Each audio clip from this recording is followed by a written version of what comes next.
আসসালামু আলাইকুম। আজকে আমরা বানানের কিছু শুদ্ধ বানান দেখব। অর্থাৎ এখানে কিছু ভুল বানান দেওয়া রয়েছে, এগুলো আমরা শুদ্ধ করে লিখব। আসলে বিভিন্ন ইউনিভার্সিটি সহ চাকরি পরীক্ষায় বানান থেকে অবশ্যই কোশ্চিন আসে। সো আজকে এই গুরুত্বপূর্ণ কিছু বানান নিয়ে আলোচনা করব। এখানে দেওয়া আছে আকাঙ্ক্ষা। আকাঙ্ক্ষা বানান এখানে ভুল দেওয়া রয়েছে।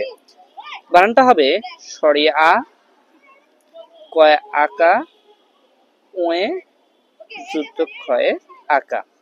অর্থাৎ এখানে 1900 ক্ষয় জফলা আকা না হয়ে ওয়ে যুক্ত ক্ষয়ে আকা হবে। সান্ত্বনা বানান।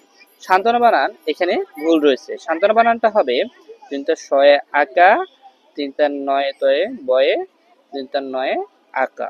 শান্ত না, এখানে দিনটা স হবে, তারপরে দিনটা নয় তয়ে ব, এখানে ব ফালা হবে, তারপরে যেটুকু আছে সেটুকু। কৃচ্ছতা, এই বানানটা ভুল রয়েছে। এই বানানটা হবে কৃচ্ছ। এখানে তাটা হলো অপপ্রয়োগ ঘটেছে, সুতরাং এই তাটা কেটে দিয়ে এখানে রফলা হবে। স্টেডিয়াম। স্টেডিয়াম ইংরেজি শব্দ, আর ইংরেজি শব্দে মূর্ধন্য স হয় না, এখানে দীর্ঘ স হবে। যেমন স্টেডিয়াম, যেহেতু এটা ইংরেজি শব্দ সুতরাং মূর্ধন্য স না হয়ে দীর্ঘ স হবে। এরপরে গীতাঞ্জলি। আমরা জানি সকল অঞ্জলি বানানে রয়ে রস্বই হয়, কিন্তু এখানে দীর্ঘই রয়েছে। সঠিক বানানটা হবে গয়ে দীর্ঘই, টয়ে আকা, জয়ে লয়ে রস্বই, গীতাঞ্জলি।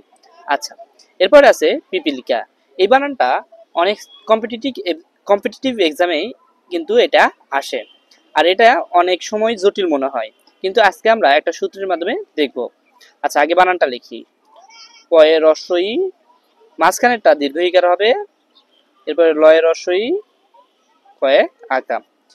লক্ষণীয়, এই রস্বইটাকে আমরা এক ধরবো, এরপরে দীর্ঘইটাকে দুই ধরবো, এরপরে রস্বইটা আবার এক, অর্থাৎ 1 2 1। এইটা যদি আমরা ফলো করি তাহলে পিপিলিকা বানানটা মনে থাকবে। অর্থাৎ প্রথমটার ক্ষেত্রে রস্বই, পরেরটা দীর্ঘই এবং পরেরটা রস্বই। এরপরে শিরোচ্ছেদ। শিরোচ্ছেদটা বানানটা এখানে ভুল রয়েছে, এখানে তালব শয়ে ছয়ে হবে। যেমন সি রো, তালব শয়ে ছয়ে ইকা, আর হচ্ছে দ, শিরোচ্ছেদ। এরপরে মনপুত।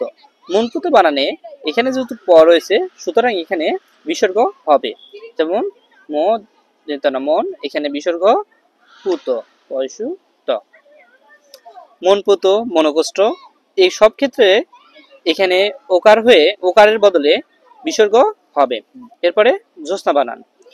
জ্যোৎস্না বানানে এখানে জফালা হবে, এখানে ভুল রয়েছে। জয় জফালা ওকা অনিক্ত, এরপরে দিনতে শয় নয় আকা। এরপরে হলো মুহূর্ত। মুহূর্ত বানানো প্রায়শ বিভিন্ন কম্পিটিটিভ এক্সামে আসে। বানানটা হবে প্রথমে ময় রস্য, এরপরে হয় দীর্ঘ, এরপরে তয় রেপ। অর্থাৎ প্রথমটা যদি ওয়ান ধরি, রস্যটা ওয়ান ধরি, পরেরটা দীর্ঘটাকে জু, তাহলে প্রথমে ময় রস্য, তারপরে দীর্ঘ, অর্থাৎ 1 2। এইটা ফলো করে আমরা এই বানানটা মনে রাখতে পারি। আজকে এটুকুই। আশা করি ইসহাক একাডেমি পরবর্তীতে নতুন কোনো ক্লাস নিয়ে হাজির হবে। ধন্যবাদ। আসসালামু আলাইকুম।